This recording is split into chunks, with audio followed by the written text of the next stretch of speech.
Keeping with his commitment of engaging with neighbouring countries, Prime Minister Narendra Modi made a 2-day visit to Sri Lanka.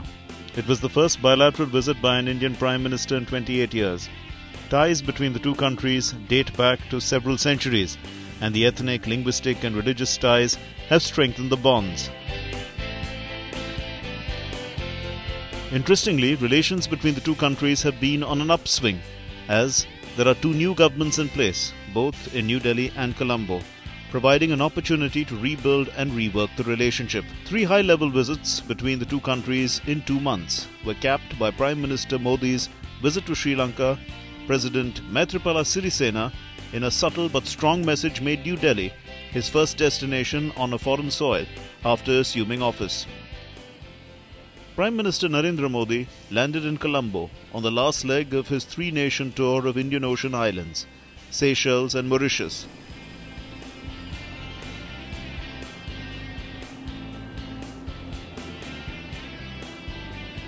Breaking protocol, Sri Lankan Prime Minister Ranil Wickremesinghe was there to receive his Indian counterpart at the airport, along with his cabinet colleagues.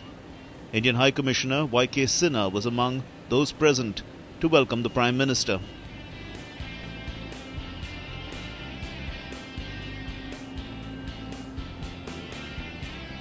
Prime Minister signed the visitor's book at the airport, which is traditionally known as the Golden Book in Sri Lanka.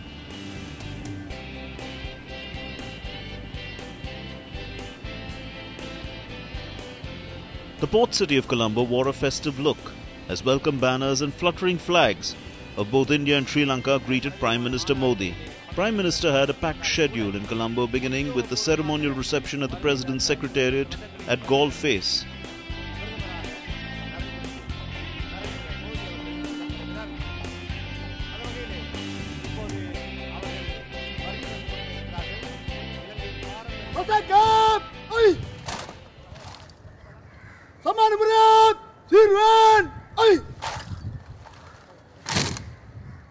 A guard of honour was presented to the visiting dignitary by the naval contingent.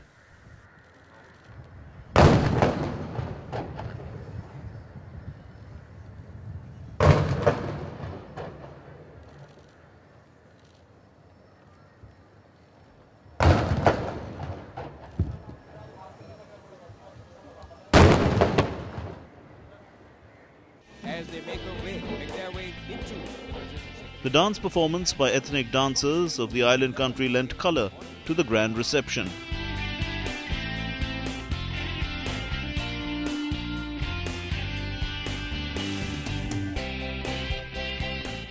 Seeking to give fresh impetus to the long-standing ties, Prime Minister Modi had one-on-one meeting with Sri Lankan President, where bilateral, regional and international issues of mutual interests were discussed threadbare. The one-on-one meeting was followed by delegation-level talks between the two countries. Prime Minister was assisted by Foreign Secretary S. Jaishankar and his senior colleagues. President Sirisena was joined by senior ministers and officials. 4 agreements were inked between the two countries in the presence of their leaders: simplification of visa regime, agreement to do away with non-tariff barriers, development of youth and setting up of an auditorium named after Rabindranath Tagore were part of the agreement signed. Prime Minister Modi and President Maithripala Sirisena outlined the steps being taken to broad-base the ties. We are also focusing on new opportunities. Today, Lanka, IOC and Ceylon Petroleum Corporation have agreed to joint development the upper tank farm of the China Bay installation in the Trincomalee on mutually agreed terms. A joint task force will be constituted soon to work out the modalities. India stands ready to help Trincomalee become a regional petroleum hub. I also look forward to early commencement of work on the ground in the Sampur coal power project. This landmark project would meet Sri Lanka's energy needs. The ocean economy is a new frontier that holds enormous promise for both of us. It is a priority for our two countries. We will extend the facility of tourist visa on arrival electronic travel authorization scheme to Sri Lankan citizens from the Sinhal and Tamil New Year on 14th April 2015. Air India will soon start direct flights between New Delhi and Colombo. We will cooperate in developing a Ramayana trail in Sri Lanka and a Buddhist circuit in India. India is privileged to be a development partner for Sri Lanka. We will provide a fresh line of credit of up to $318 million for the railway sector. This will be used to procure rolling stock and to restore and upgrade existing railway track. We are pleased to provide assistance for the construction of the Rabindranath Tagore Auditorium at Rahuna University in Matar. The Reserve Bank of India and the Central Bank of Sri Lanka have agreed to enter into a currency swap agreement of $1.5 billion. This will help keep the Sri Lankan rupees stable. We discussed the fishermen's issue. This complex issue involves livelihood and humanitarian concerns on both sides. We should handle it from this perspective. At the same time, we need to find a long-term solution to this issue. It is also important that fishermen's associations of India and Sri Lanka meet at the earliest to find a mutually acceptable agreement. It can then be taken forward by both governments. Conveyed our sincere support and good wishes for Sri Lanka's new journey of peace, reconciliation, and progress. We stand with you in your efforts to build a future that accommodates the aspirations of all sections of the society, including Sri Lankan Tamil community, for a life of equality, justice, peace, and dignity in a united Sri Lanka. We believe that early and full implementation of the 13th Amendment and going beyond it would contribute to this process. I also conveyed India's commitment to further strengthening our partnership in advancing peace and prosperity in our region, including our common maritime neighborhood. Prime Minister Narendra Modi held a meeting with his Sri Lankan counterpart. Both the leaders discussed major bilateral issues. He also had discussions with former President Chandrika Kumaratunga, who is part of the ruling front in the island country. Prime Minister later visited the Mahabodhi Society in Colombo.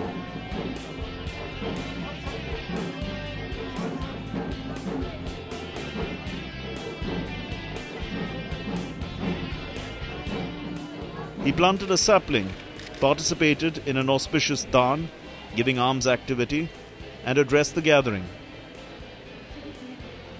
Reflecting on the rich heritage of the two countries, Prime Minister Modi said, "The present world was filled with terror, and the path of Lord Buddha is the only way of salvation." ये बड़े सौभाग्य की बात है कि आज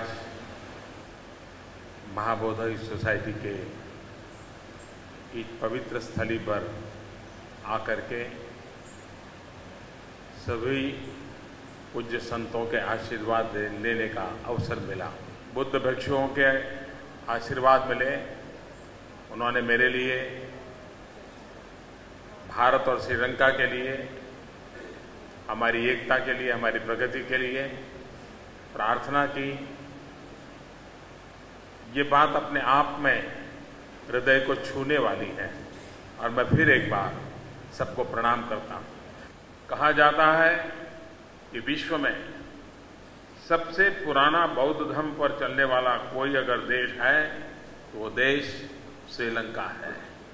बुद्ध हम सबको जोड़ते हैं और मेरा तो ये सौभाग्य रहा, जैसे स्वामी जी ने बताया कि जब मैं गुजरात का मुख्यमंत्री था तो मैंने एक अंतर्राष्ट्रीय बुद्ध सभा का आयोजन किया था। दुनिया के 20 देशों से अधिक देशों से सभी महानुभाव आए थे। मेरा ये सौभाग्य रहा है कि मेरा जन्म जिस गांव में हुआ, वडनगर, चाइनीज फिलोसोफर ह्यूएन करीब 800 साल पहले हिंदुस्तान आए थे और उन्होंने 800 साल पहले भारत का जो वर्णन लिखा है उसमें वो लंबे अरसे तक मेरे गांव में रहे थे और उन्होंने लिखा है कि मेरे गांव में, जहां मैं पैदा हुआ, वहां पर बुद्ध भिक्षुओं की ट्रेनिंग का एक बहुत बड़ा सेंटर था। 10,000 से ज्यादा बुद्ध भिक्षु वहां रह सके, इतना बड़ा हॉस्टल था। तो ह्यूएन सिंह की इस बात को लेकर के जब मैं मुख्यमंत्री बना तो मैंने मेरे गांव में एक्सकवेशन करवाया और आप सबको जानकर के खुशी होगी कि जब एक्सकवेशन किया तो सारी चीजें मिलाई, वो बड़ी बड़ी हॉस्टल्स, वो बुद्ध भिक्षुओं के ट्रेनिंग का सेंटर, और इतना ही नहीं, हमारे यहाँ एक जगह है गुजरात में, देव की मोरी, उस जगह पर एक्सकवेशन किया तो भगवान बुद्ध के रेलिक्स हमें एक गोल्डन बॉक्स में मिले। और मेरा एक मन का एक ड्रीम रहा जब मुख्यमंत्री था, तो जहां से हमें भगवान बुद्ध के रेलिक्स मिले हैं वहां पर मेरा सपना है एक भव्य भगवान बुद्ध का मंदिर बनाना। मैं हमेशा अनुभव करता हूं कि आज विश्व जो संकटों से गुजर रहा है, जो आतंकवाद के छाए में देश दुनिया भयभीत होकर के जी रही है, बुद्ध का रास्ता ही है जो युद्ध से मुक्ति दिलाता है। In a rare honor given to the visiting leader, Prime Minister Modi addressed a special sitting of the Sri Lankan Parliament. Underlying that the unity of the island country was paramount, Prime Minister made a forceful pitch for devolution of powers and resources to provinces, a key demand of the island's Tamil-dominated northern and eastern provinces. To the people of Sri Lanka, Ayubowan, Vanakkam, I bring the greetings of 1.25 billion friends and millions of fans of Sri Lanka cricket.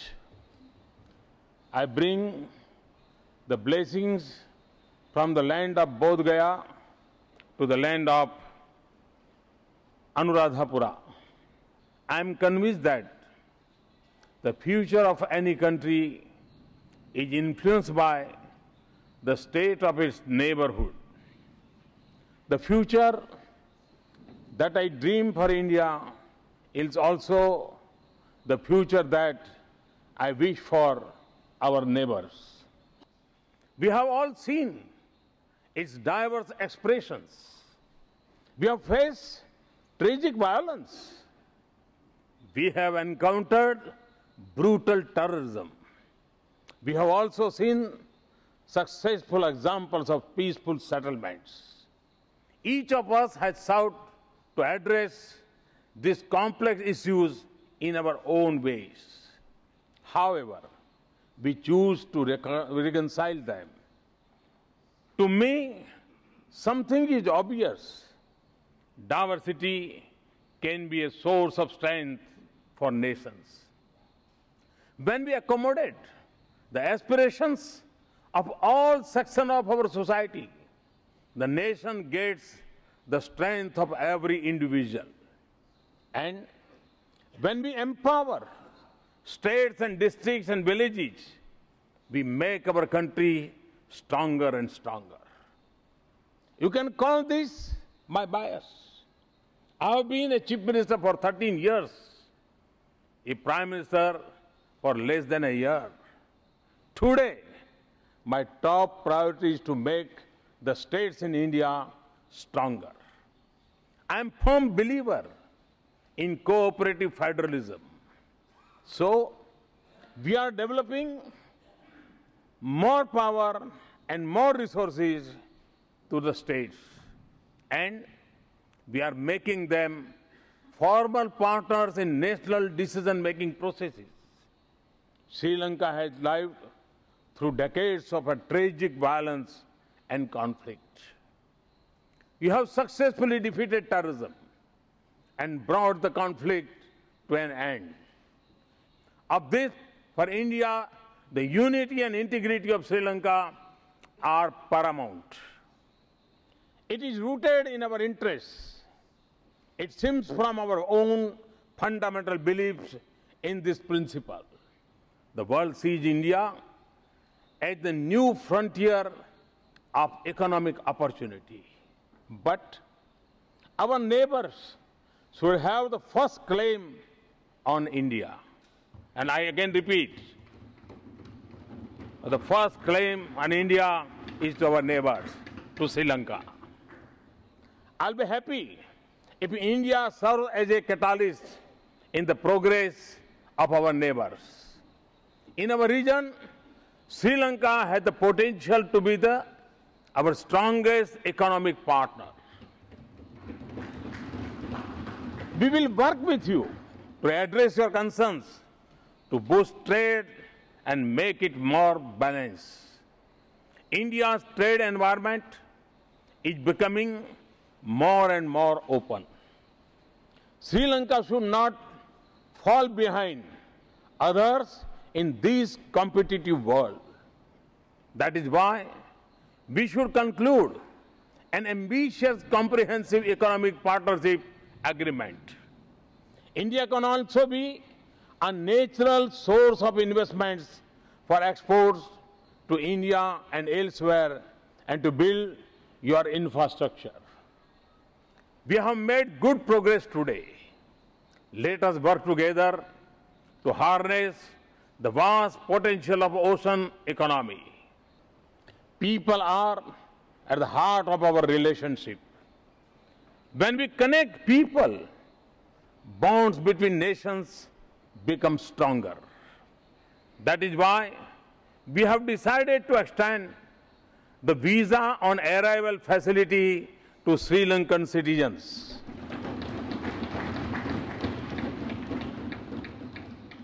We will also increase connectivity between our countries. We will strengthen ties of culture and religion.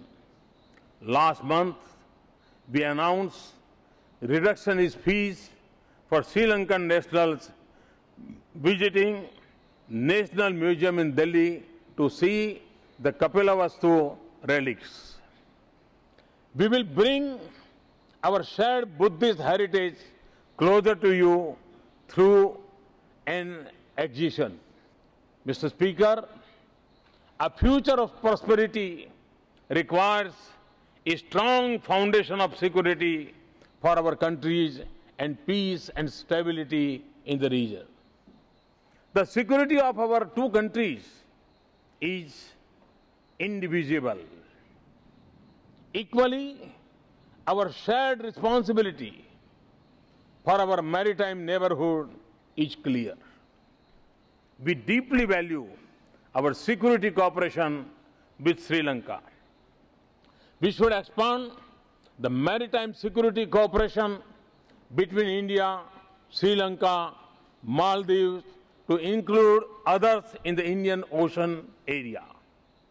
I often say that the course of the 21st century would be determined by the currents of the Indian Ocean.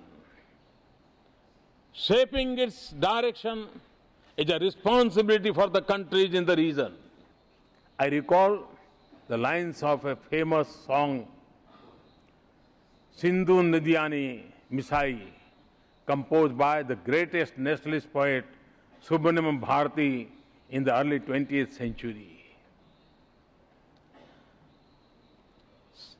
Singala Tiva Kin Vakyanora Palam Ammai Pom. We shall construct a bridge of Sri Lanka. I have come with the hope of building this bridge. A bridge that resets and strong pillars of our shared inheritance of shared values and vision of mutual support and solidarity, of friendly exchanges and productive cooperation, and above all, belief in each other and our shared destiny. Thank you once again for the honor to be with you. Thank you very much. Thanks a lot.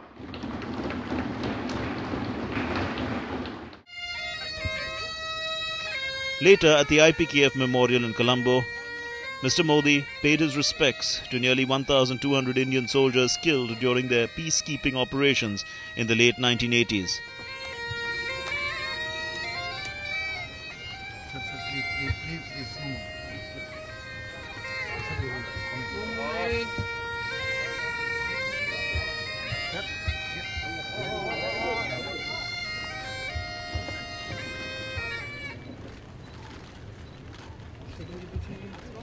In his comments in the visitor's book, the Prime Minister called the monument an emotional manifestation of the bonds of friendship between India and Sri Lanka. Building on economic partnership was an important component of Prime Minister's visit to Colombo. Trade between the two countries last year has been estimated at $5 billion, underlining the need to expand the ongoing free trade agreement that was signed in December 1998. Prime Minister Modi said, India will take all necessary measures to ensure that Sri Lankan goods enter Indian markets smoothly.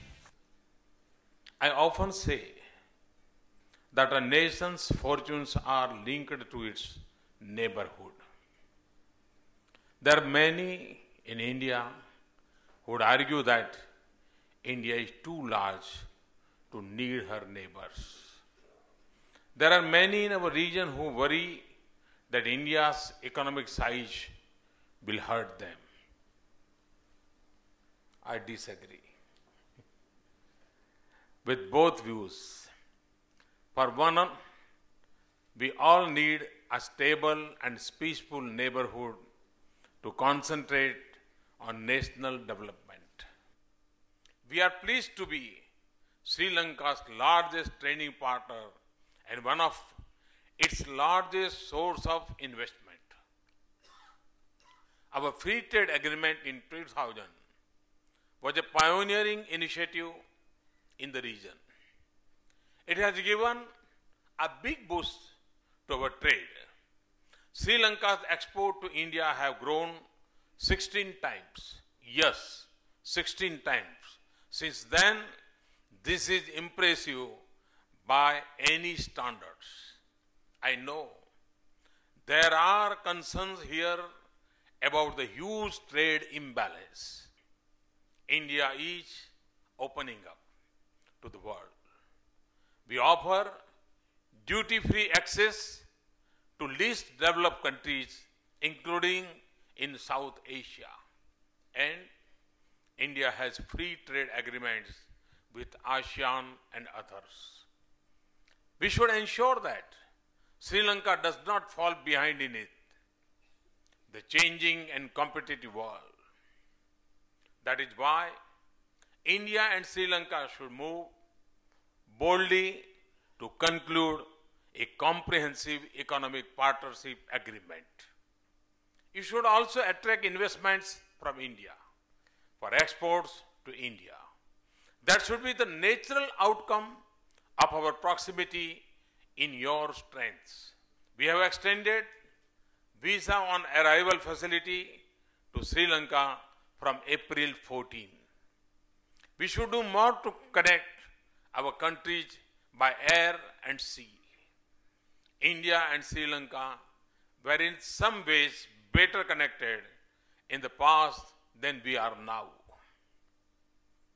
In the past, A person could buy a rail ticket in Colombo and travel to Chennai by rail and ferry. Air India's decision to launch direct flight between our capitals will help reverse that trend. Tourism unites people and creates economic opportunities. Prime Minister also had a fruitful discussion with the leaders of the Tamil National Alliance, led by Mr. Sampanthan. The TNA leader wanted India to play a proactive role in solving the problems of the Tamils.